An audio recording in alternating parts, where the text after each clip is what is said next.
Hey everybody, Dr. Ryan again. Thank you so much for joining me in a journey down another algorithmic approach to internal medicine. This time we're wrapping up the section of neurology by discussing polyneuropathies. And thank you for everybody who's been viewing my videos and liking them and sharing them. I truly appreciate it. So, in the last couple of algorithms, we've walked through seizures and headaches and stroke and weakness. So this is wrapping up the section on neuro.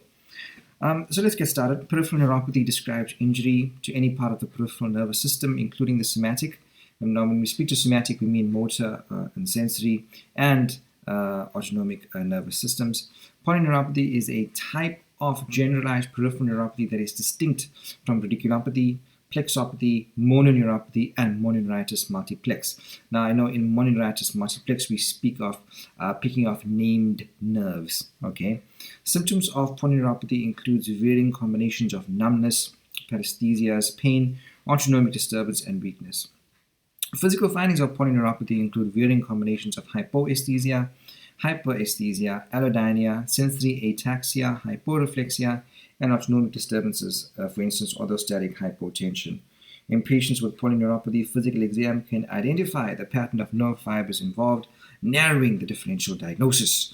Electrodiagnostic studies can be helpful in patients with peripheral neuropathy to localize the lesion, determine the pattern of nerve injury, that is, are we dealing with axonal or demyelinating neuropathology, determine the fiber type involved, like is it motor, sensory, or both, and give a sense of the time course and severity of disease. Tests are available to evaluate the autonomic nervous system as well, like tilt table testing. Additional studies that can be helpful in select patients with polyneuropathy include genetic studies, CSF examination, skin biopsy, nerve biopsy.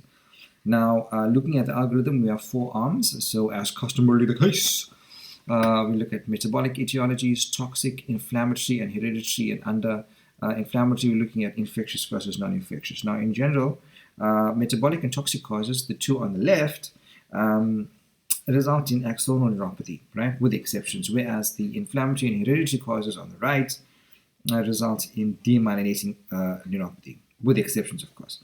The combination of history, physical exam, blood tests, and ancillary tests like electrodiagnostic studies establishes an underlying diagnosis in most cases of polyneuropathy.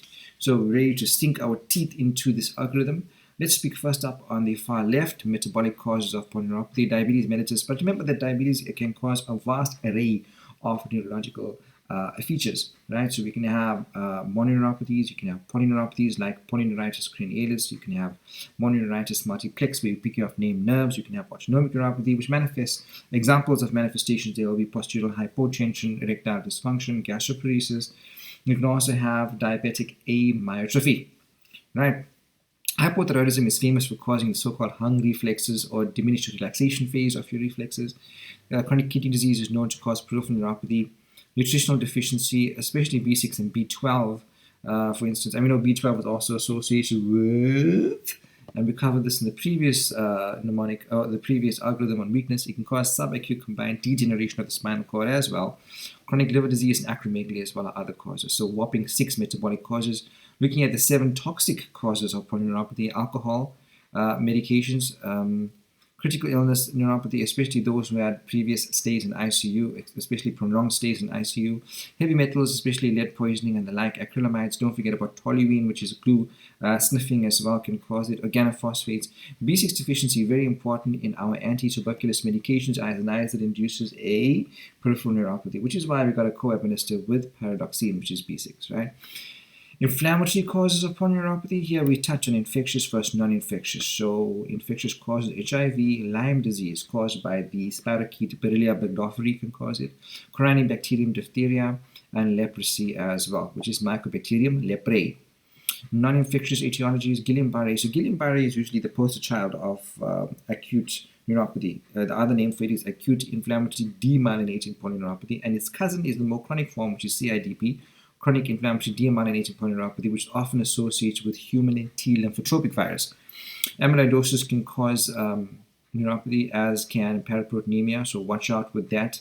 Paraneoplastic manifestation, of course. Connective tissue disease, here we speak to the one that comes to mind is lupus. But remember, rheumatoid arthritis can also cause carpal tunnel syndrome, and entrapment neuropathies. Right? So watch out for that. Vasculitis as well. Yes, example polydrive nodosa, cryoglobulinemia. They can all cause, neuropathy, right? Like mononeuritis multiplex, for instance. And then, of course, sarcoidosis, we know, is in the mix there as well. Hereditary causes, Charcot-Marie-Tooth. I think there's 6 different kinds of variants under hereditary neuropathy, which fits under Charcot-Marie-Tooth. It's good to look into that. Familial amyloidosis. Then we have hereditary neuropathy with liability to pressure palsy. Porphyria as well. Remember, there's various types. Okay, and they can cause neuropathy as well as hereditary sensory and autonomic neuropathy and mitochondrial disorders. This you can only inherit from your mommy, right? It's mitochondrial DNA, which you get from your mother. So 6 hereditary causes, 12 inflammatory, 7 toxic, 6 metabolic, giving you a whopping 31 causes of polyneuropathy. And there you have it, folks. I just want to leave you with a small saying in a scripture, as usual. They speak about the 3 C's in life: choice, chance, and change. So I hope that you will make that choice to take that chance to bring about change for yourself in your life. Proverbs 10:22 says, "The blessings of the Lord make rich and add no sorrow." And I pray those blessings upon you. Thank you for joining me in this algorithm. And we're going to be stepping into the realm of pulmonology next. So looking forward to that. And I hope you stay safe. And I'll see you on the next algorithm.